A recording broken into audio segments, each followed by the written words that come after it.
Hello, hello! Comment allez-vous? Aujourd'hui, je vais vous présenter ma sélection de livres du mois de mai.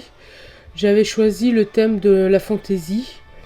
Donc, vous verrez que certains livres peuvent surprendre par rapport à la thématique parce que il y a certaines sous-thématiques qui font que les livres choisis ne seront pas de la fantaisie pure, mais répondront malgré tout au choix de la sous-thématique.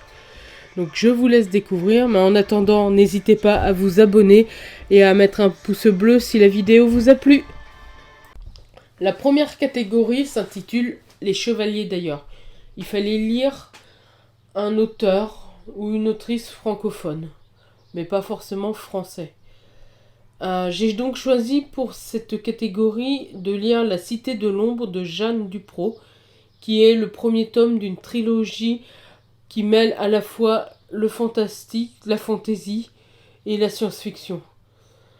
Donc on est dans une cité un peu étrange, où on a deux personnages principaux, Lina et Doom.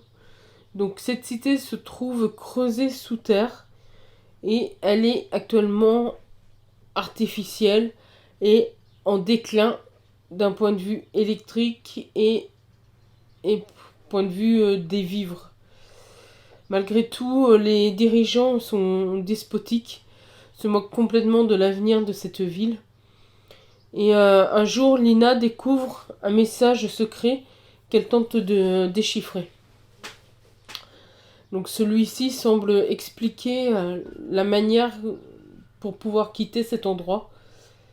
La deuxième sous-catégorie s'intitulait Les petites étoiles brillent aussi. Il fallait donc lire un livre d'une petite maison d'édition.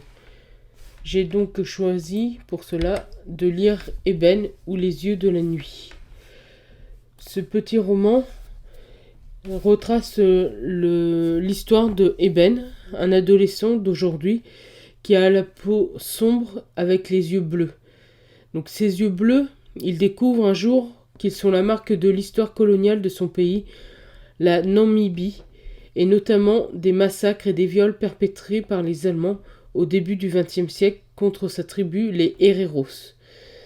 C'est un nouveau récit historique qu'Élise Fontenaille met en avant, cette histoire sur un génocide qui est très peu connu en Europe et qui en annonçait d'autres derrière. Ce petit roman qui est écrit pour la jeunesse est aussi un roman qui est très bien pour les adultes afin de découvrir un événement qui malheureusement n'est pas connu, même pour ceux qui font de l'histoire lors de leur étude. C'est pas quelque chose que l'on parle. Moi-même qui ai fait une fac d'histoire, j'en ai jamais entendu parler. Et avec ce petit roman, j'ai pu découvrir une part d'histoire et aller chercher un peu plus sur le net. Nous passons à la troisième sous-catégorie qui s'intitulait Mage, Magesse, les deux ou pas. Il fallait donc lire un livre LGBT. J'ai donc opté pour cette fois-ci pour un manga, un yaoi, le docteur Virgin. Alors par contre, ce manga-là est vraiment pour un public averti, car il y a, contrairement à certains yaoi qui sont soft, celui-là, il y a des images qui peuvent perturber ne serait-ce que des adolescents. Donc je dirais que ce yaoi est vraiment pour les adultes plutôt que pour les ados. Donc au niveau du résumé, donc c'est l'histoire d'un jeune homme qui a l'impossibilité d'avoir une érection et donc impossible de jouir.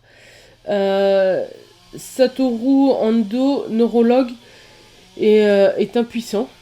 C'est comme ça depuis qu'il est né et de toute sa vie, il n'a jamais eu d'érection. En d'autres termes, c'est un puceau des plus purs qui soit, n'ayant aucune expérience sexuelle et n'ayant jamais éjaculé non plus. Même après être devenu médecin et entreprise des recherches, sa situation ne s'améliore pas. Mais un jour, Kamijo, le jeune physiothérapeute, le tape sur les nerfs, apprend son problème et lui dit « Je peux vous faire de la rééducation, je suis un pro, mais que compte-t-il lui faire ?» Nous voici rendus à la quatrième et dernière sous-catégorie, en revenir aux faits. Il fallait donc lire un livre qui parle d'écologie ou dans lequel la nature est forte présente. Donc pour cela, j'ai choisi de lire le roman jeunesse de Danielle Martinigol, L'or bleu. Cette autrice est une professeure de littérature qui s'intéresse depuis longtemps à l'écologie. Donc nous avons un roman avec un jeune homme qui s'appelle Bruce, qui vit dans des satellites dans les années 2050, car la Terre manque d'eau. Et un jour, son père lui autorise à aller sur la Terre en vacances et donne des documents à un scientifique que son père connaît. Et pour Bruce, c'est une péripétie qui commence. Il va rencontrer d'autres personnes et peu à peu, il va se rendre compte qu'il y a un complot qui s'est créé justement autour de l'eau, autour de cet or bleu, car c'est une denrée qui est devenue très rare.